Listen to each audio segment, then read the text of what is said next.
Okay, this is the second video of the week. This is week 2, module 1, and we're going to talk about resetting your perspective. Now, if you look at the reading, which you should, it's a pretty fun reading. It kind of shows you the kinds of knowledge production that goes on in the university, is particularly in ethnography, which is important for a lot of you, I think. Ethnography is the studying and then writing about other groups of people, right? Whether it's African Americans, Asian Americans, you know, Hispanic American, whatever, it doesn't matter. Uh, People study these groups and then they write about them. You might hear some music in the background. My kid has to do a school project for his band, and so he's you might hear it. But then I'm using this unidirectional mic, so maybe you won't hear it. I don't know. But if in case you hear it, that's what that is. Anyway, so the beginning of chapter 5 in the book is Rosaldo, and he's talking about how people, when they write about other groups of people, there's a distortion that takes place. So not only is there a perspective issue, but there's also a kind of a distortion, a kind of hiding what is actually there. And this comes about, excuse me, by using technical language, technical jargon. In other words, the language that you use in your department uh, actually sort of standardizes the language so that everyone knows what everyone else is talking about. But at the same time, what it does is it sort of becomes this sort of layer or a lens, if you will, that hides and sort of disguises what it is that you're studying. So a lot of times you don't even recognize what it is that people are talking about. And the interesting thing about this is that his argument, and you should read it, he's got lots of different stories of how things that have become religion, identified as the religion of certain groups of people, really aren't. That people, when they read the stuff that's written about them, they don't really understand what it is that where they got this stuff. And this phenomena is very, very prevalent, understand, and all of this has to do with subjectivity, right?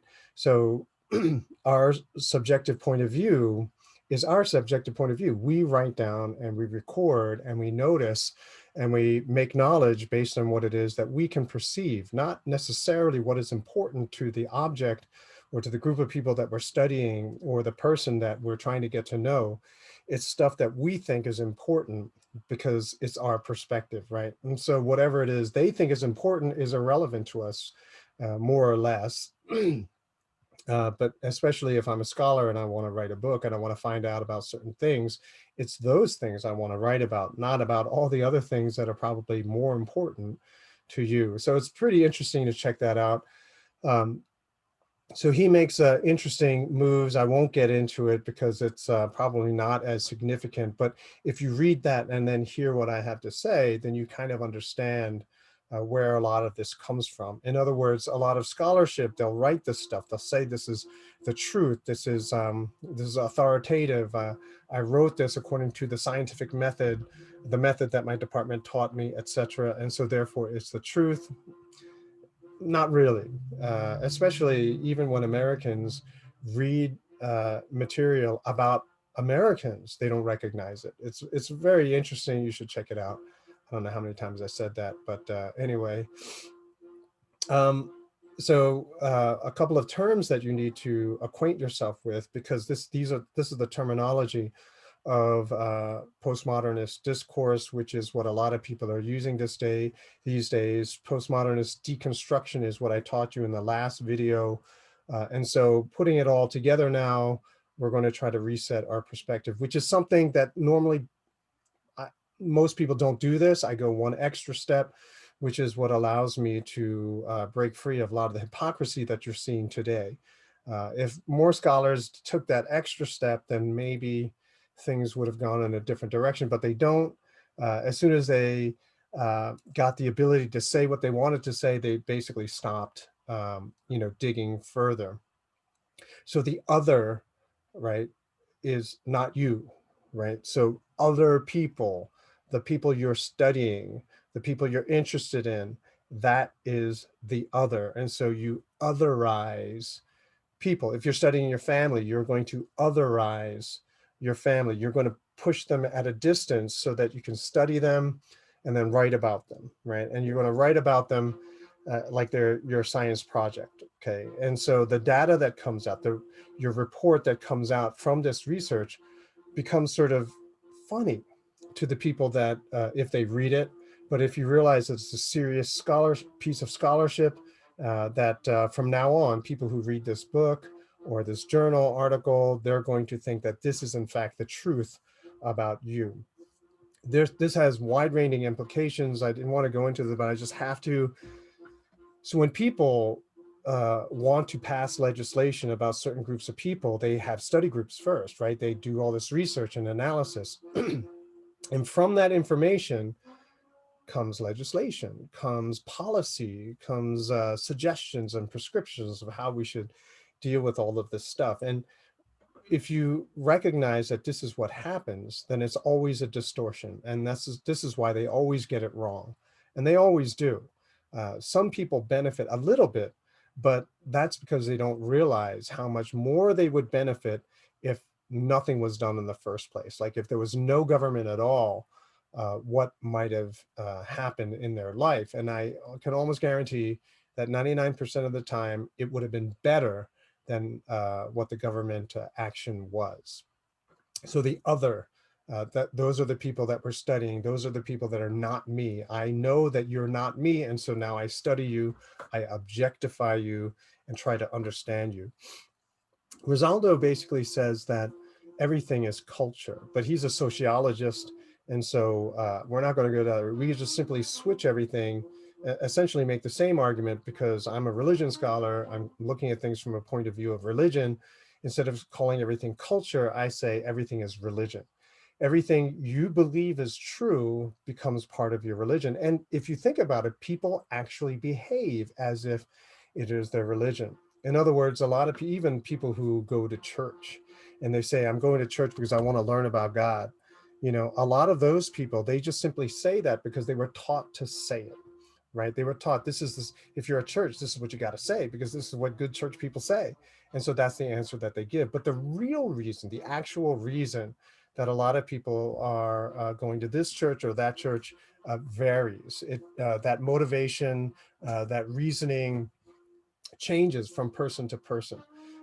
And so keeping that in mind, what is the actual religion is unique for each person, right? And so I would argue that the guy who blows off going to church to go to a football game, football is that person's religion more than that religion. Let's just use Christianity as an example. So if the person comes to my church, but they say, oh, I can't make it to service today because I got to go to a football game, I would say that for that person, football is more important than Christianity. And so the person's actual religion is probably closer to football than it is to Christianity.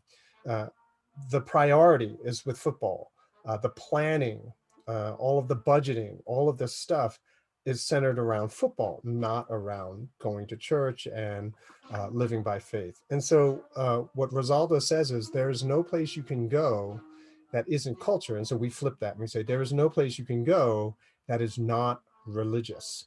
Okay, everything is religion. So it's not just the Christians or the Muslims or the Hindus or the, it's not, it's everybody. Everyone has something that they believe in. In the first week, I said, are you ready to let go of your sacred beliefs? And, some people, well, actually, a lot of people, touched on that. But what are sacred beliefs? Things that you think are really, really important to you. So when you use the word sacred, a lot of people gravitate towards thinking about religious beliefs. And a lot of people say, well, I'm not really that religious, or I'm religious, but I'm not in the formal religion sense. But the reality is that everyone is religious about something. For a time, a lot of Koreans were religious about StarCraft, right? For a lot of people, it's what's that? What's that? Fortnite, whatever. They're obsessed with it. They play, I don't know, 18 hours a day, whatever. They have teams, they go to competitions and whatnot. For that person at this moment, the most important thing is Fortnite. That is their religion. They're fanatical about it. They eat, sleep, drink Fortnite or whatever it is. And so that becomes the centerpiece of their life. Their whole life revolves around that. That's how you know it's that person's religion. When you get older, for a lot of people, their children become their religion. You do everything for your children, even if they're wrong, they screwed up, you're going to go to town to defend them like you're a mama bear defending their cubs. And if you know about bears, right, to protect their cubs, they will just rip you to shreds, right? So for a lot of people, the focal point of their religion is their family, and for a lot of people, it becomes something else, right? So when you're in your teenage, early 20 years, because most people don't have a family, then it becomes causes, right? You're going to fight for a cause, whether it's recycling, climate change, plastic in the ocean, you name it. People have something that they're going to latch on to that is going to basically determine what they do, how they do it, what they study, and what they're going to do after graduation, what kind of job they're going to have or not have, this kind of thing. So what product do you buy? What product do you not buy? What product do you avoid, simply because of the beliefs that you have? Now, all of us have it, which basically means uh, if we were to have a discussion about religion, no one here can say, I'm not really religious. Even atheists have religion, and the religion is atheism, right? Their belief in atheism. So what am I doing here? I'm trying to get you to see that depending on how you define things, right, according to the definition, you begin to see things based on that definition. So the last video, we talked about deconstruction, and I tried to emphasize definitions as much as I could without bringing in this aspect, but how we define things shapes our perspective, right? And so if we were to define religion as belief in a God, then football is off the table, right? If we were to say belief in angels, then any belief that doesn't have angels, like Buddhism, off the table. It's not a religion. And so what you realize is that your definition shapes your perspective. Your definition determines for you what you see and ignore, right? And so as you go through life and you're trying to collect data, you say, does it have a God? Nope, done.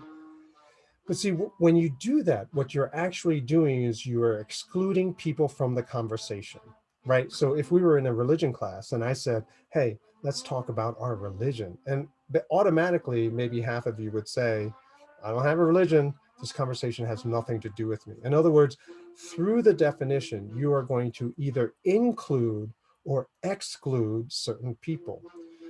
Through definition, in the same way, you can give people advantages, at the same time take away advantage from other people by your definition, right?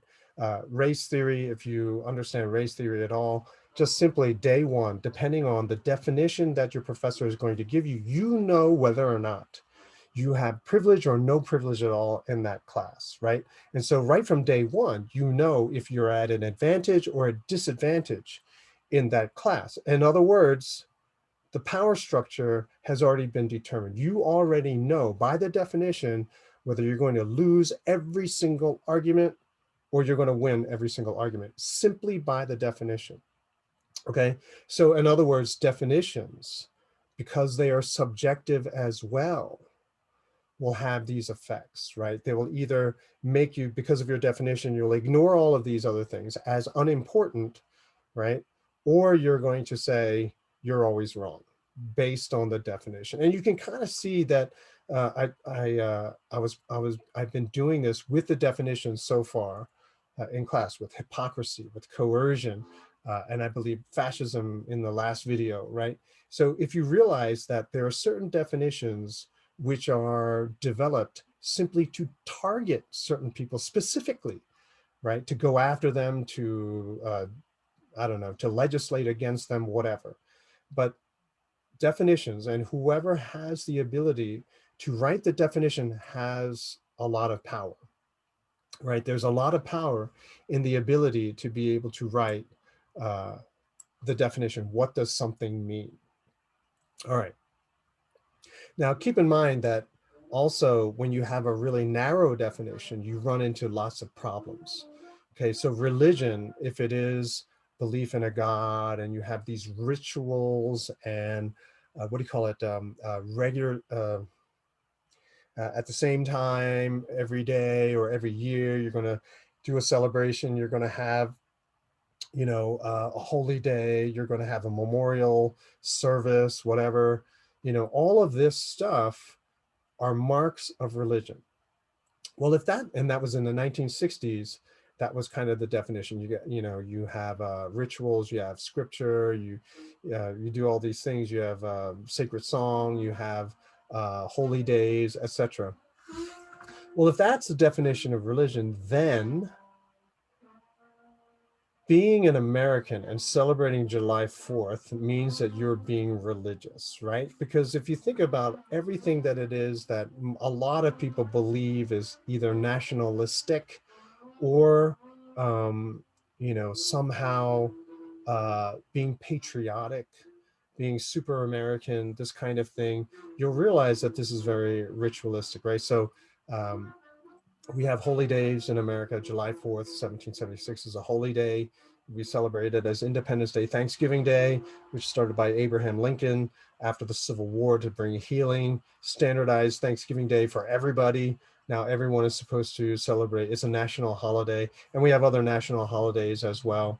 We have sacred places, Statue of Liberty, the Liberty Bell, Washington, D.C. These are sacred places. You can't violate them. You can't break into them, you can't invade them, protest, et cetera, et cetera.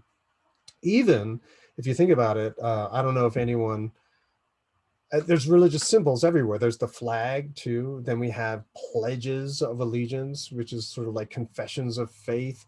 We have the national anthem, which is like a praise song of the holy song that we sing in this country as part of the religion of America. And then we have the scripture, which is the Constitution. See, all of this stuff looks just like religion. So what is it?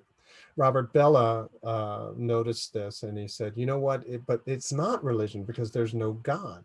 So we'll call it a religious non-religion. And the term he came up with was civil religion, which is basically a cop-out kind of expression, a non-religious religion.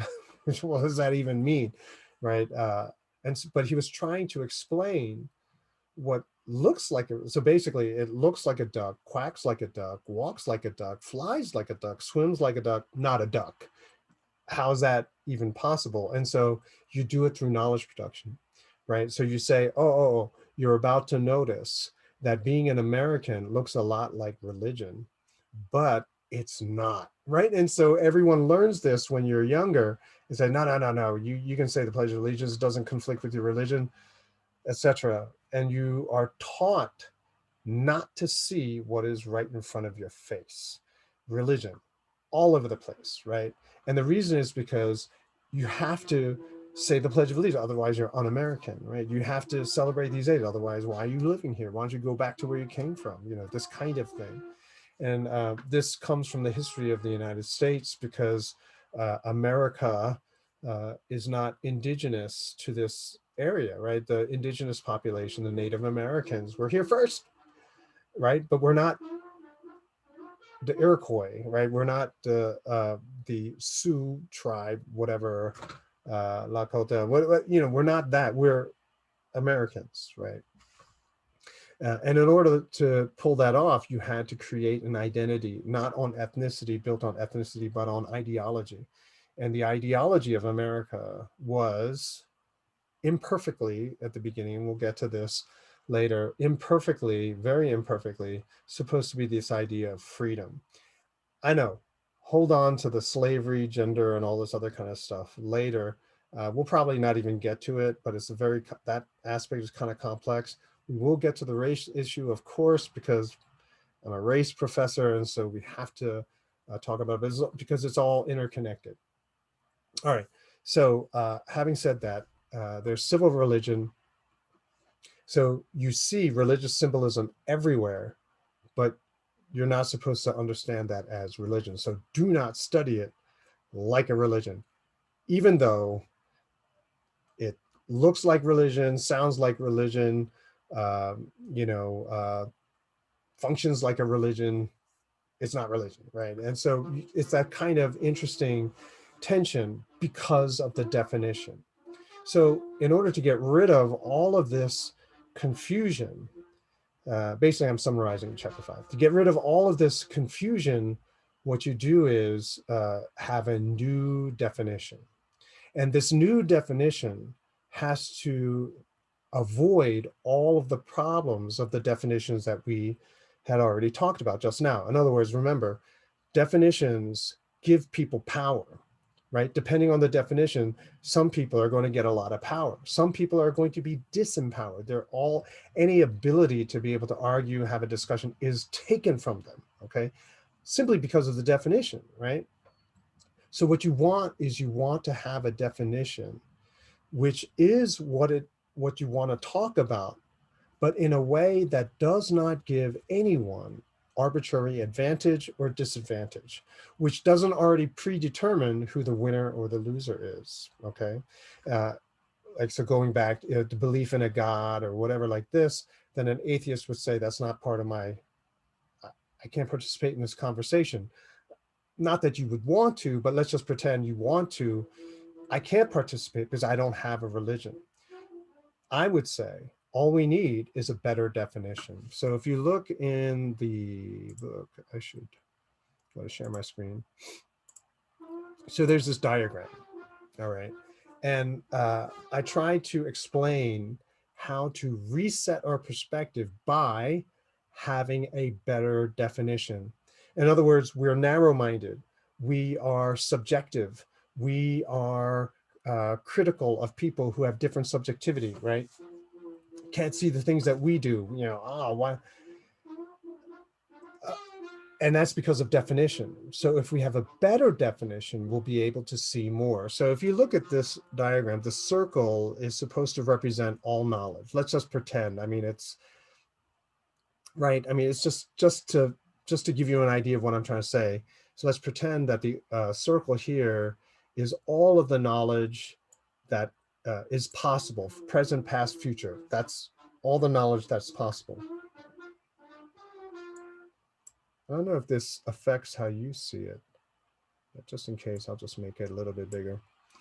So if you are in the circle, so we are basically living our lives within this circle, right? And when we look, we see a small slice of the world. We don't see everything because remember, this is our ignorance. This is the stuff that we don't. Thorium is in here, okay? The artificial leaf is in here, okay? So when we look at the world, this is what we see. We see this small slice of the world. And as we're looking at this small slice, we're saying, let's try to think out of the box, right? But the problem is you meet someone else who sees also a small slice of the world, but they have different conclusions. They have different opinions. They have different suppositions, assumptions, right? And so you're going to argue all of the time, right? And sometimes you're going to agree, but most of the time you disagree. The way we do it in our society today is we choose, is this person right or is this person right? And let's just say this person believes in recycling, okay? And so, okay, this person believes in recycling, so everyone has to recycle. And you write a law based on this subjectivity that says everyone has to recycle. In the moment that you do that, what you have done is you have made everyone out here with different perspectives a criminal. Okay, that's what you have done. You have not determined what is fact. You have not determined what is true. You have just simply created criminals by passing that law. Okay, you're basically saying all other perspectives on the matter, they are illegal.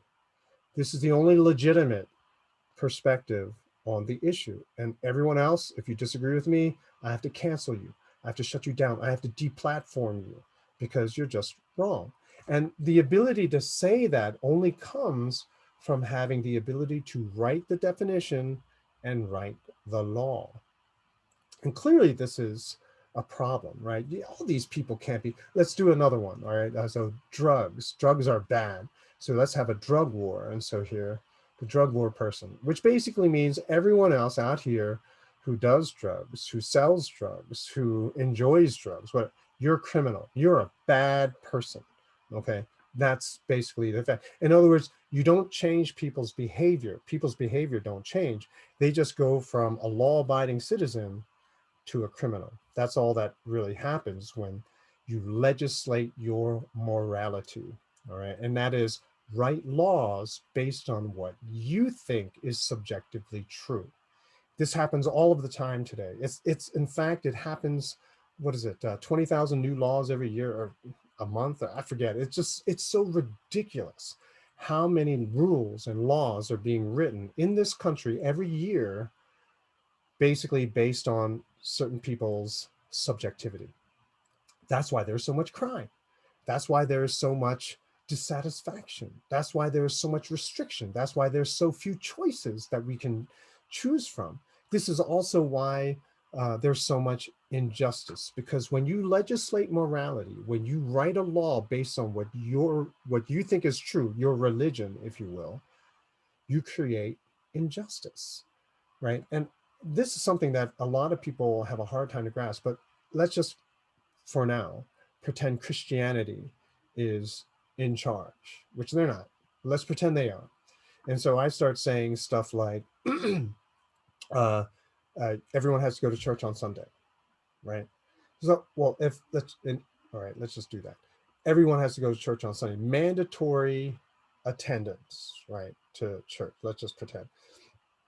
And I make that a law. Well, a lot of people are not going to go. See, those are criminals. Those are the bad people. But why do they have to go? Because they should go, right? Because I believe that they should go. Well, see, so my perspective, my religion is now imposed. It is forced upon everybody else, even those who don't believe.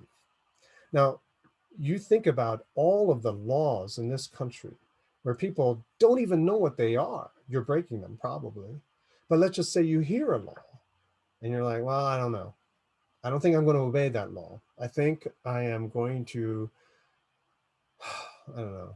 Is dropping acid legal? I don't know. I had a lot of people in my class last semester dropping acid. I don't know. Let's just say shoot up with heroin or freebase, right? I think I know what that is. Uh, Everyone's going to do heroin just for kicks because we don't like that law.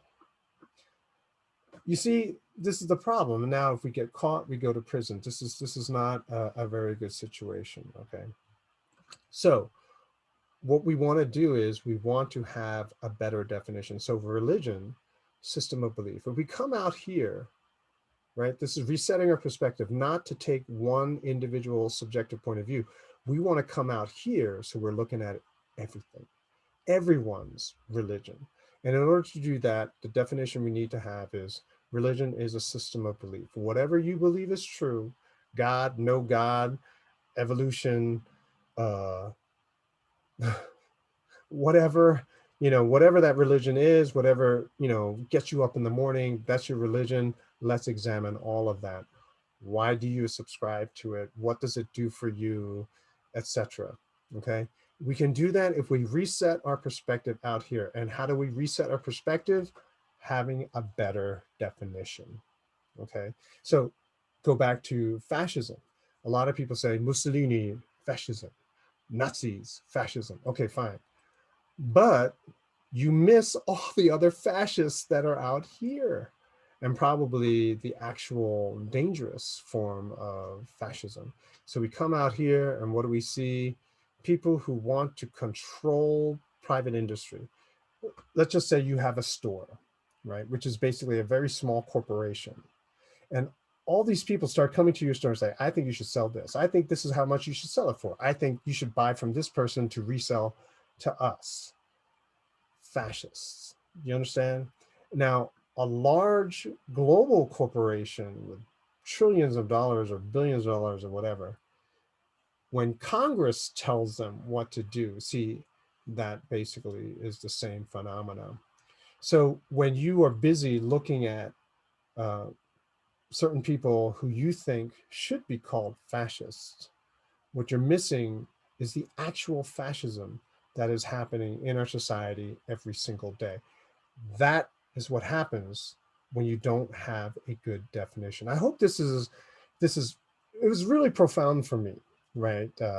It's a very important chapter. It's a very important idea that our definitions control what it is that we see, especially words like racist, words like misogynist, whatever, any of these negative terms. People throw them around and it shapes what we see. We're like, oh, that's what that is. And that's all you will see. It's like 1 + 1 = 2. Right? Once I teach you that, that's all you see. You're always going to, as soon as you see 1 + 1, up, you jump to the conclusion. You know what it is. It's racist. And so you don't think of anything else. That's what it is. And so what you want is you want to have a broad definition. Some people at this point might be saying, broad definition, I don't learn anything, right? I don't gain anything. It's just everything is, right? And yes, by this definition, everything is religion. But see, the plus side of this is that now you look at everything. Once you're out here, when someone gives you a narrow definition, you understand what they are assuming and what they want to do. I'm going to say this again because normally I don't emphasize this, but now that I'm going to just really zero in on the innovation, I'm going to emphasize this. If we reset our perspective, and so now we say, oh, NFL football, religion, hockey, religion, what am I saying? What's a Game of Thrones? I know it's old, but Game of Thrones, watching Game of Thrones, religion. Oh, Star Wars, for a lot of people, religion. Magic the Gathering, religion. Okay, so you have all of this stuff that is religion. Okay, if we have our reset perspective, so we can see all of that happening. But if someone comes along and says, no, no, no, I only want to, that's too general. So real religion is a religion that has a God. Now, when someone narrows the definition like this, then you can start to see agendas. You can see what this person is up to, right? Probably what they assume and what it is, what their goal is, what they hope to achieve, right? Because now you see their perspective because you're out here. You see where they're looking. I mean, this is just figurative, literally, but that's what you begin to see. Like if you realize that through the definition, you begin to see lots of other things, then you begin to wonder why they're trying to hide it, why they're trying to, right, sort of keep it from the public through definition, right? You begin to see that, and it's pretty scary, okay? But that's what we need to be able to do. So once again, I know this is, for some people, this is really hard, but it's and we're going to be doing this a lot all semester long. So religion, what is religion? What is not religion? And if you read the excerpt in chapter 5, you'll see that a lot of people are just simply calling daily rituals, daily practices as religious practices, right? So brushing your teeth. If you brush your teeth as soon as you wake up, right before you go to bed, whatever, very ritualistic, right? To someone who doesn't brush their teeth, right? So an alien that they don't have teeth, so they don't brush their teeth. They watch everyone in the world brushing their teeth. They say, "Ooh, this is a very popular religion." They do it at the same time every day, same number of times. Some people are a little bit more religious and they brush 5 times a day, right? And so you can see how it can appear to be religious, okay? But there it is. It goes into the database. Now you have everything. And now from that position, you can then try to figure out what people are up to when they propose certain things. But it's always going to be, and relevant to us, it's going to be the legislation of morality. I think this is true. I think this is so important. Everyone should do this. And so you're going to try to impose your perspective on lots of people through law, legislation of morality, okay?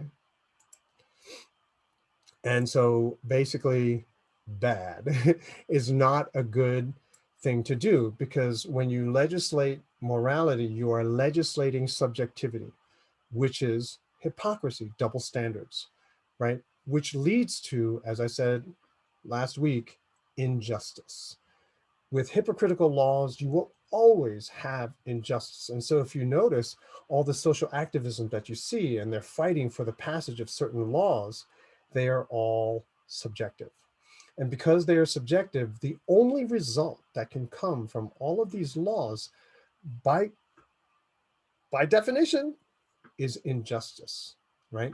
Because they are legislating their narrow subjective point of view. This is, I don't know, to me, where I'm all about the theory, it's pretty profound. So by resetting, instead of having a narrow definition, by resetting our definition, we have a broader perspective. We see a lot more, which then can help us to figure out a way out of the box. Okay. Resetting the perspective, also to reiterate, has the benefit of not giving anyone arbitrary advantage, right? Giving someone an advantage before even the discussion even begins, right? But it puts everyone, even me with you, right? Just because I'm an instructor, we are bound by the definition. I'm bound by the definition as well as you. And so we all have to abide by the definition as long as we agree, right? If the definition is good, then all of us will agree, yeah, that's a good definition. And then we function, we have conversations, we dialogue based on that understanding of that term. And that's how we can have a discussion, right? And so in my race class, I give everyone a definition of race through which we can actually have a conversation. I mean, I don't know if you've had fulfilled your race requirement yet, but in my class, it's not a lot of yelling and screaming, not at all. Because once you reset the perspective, everyone's on the same page, right? And that's what we need to do in order to begin and have a discussion, a very productive discussion this class, right? This semester, we need to be on the same page. We need to have the same perspective. But remember, it's not a perspective where you are disadvantaged. It's not a perspective where I have the advantage. It's not that at all. It's a perspective through which we can learn more. Learn more to see where the sides of our box are, to see where we might be able to get out of the box into a bigger box, right? And that's the thing. I'm going to post a reply to someone's discussion board post, but when you break out of your box just simply got bigger, right? Because eventually you're going to hit up against another wall, right? And so basically it's a series of boxes, right? Once you get out of this one, now we're into a bigger one, right? Your box has gotten bigger and bigger. And so that's why it's always, you got to push against the sides of the wall of your box and to get through them, right? And once you get through it, your box is bigger. But keep in mind, most people's boxes are like teeny tiny, the prepackaged socialized education that they got. But if you keep pushing against that wall, right, your world is a lot bigger. You see things that other people can't even imagine. And that's quite a thing. All right. So that's reset perspective in a nutshell. The next video, the third video that I'm going to record in a moment, are exercises in deconstruction. Yes, even more than what we've already done, just so I can keep these videos kind of short. And yeah, anyway, so I'll see you in the next video.